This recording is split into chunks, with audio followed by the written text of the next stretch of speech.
Of course, honey. Can you see what is there? It seems to be a stone. No, darling. Then what? It's a scavenger fish. Oh, really? It's mean they have invaded in this heritage lake too? Excuse me? Hi, I heard something related to my research. May I join with you, please?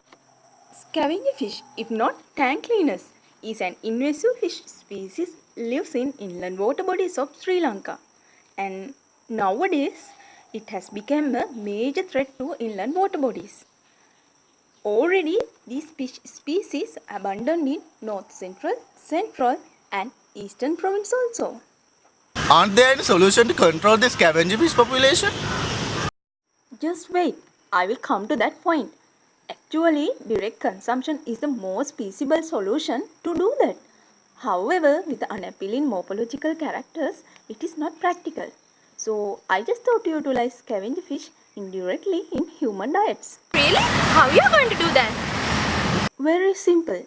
I utilize scavenger fish as a protein supplement for laying hens, and this is the way how I achieved it. Overall goal of the following procedure is to evaluate the effect of scavenger fish meal supplemented diet on chicken egg production and egg quality traits.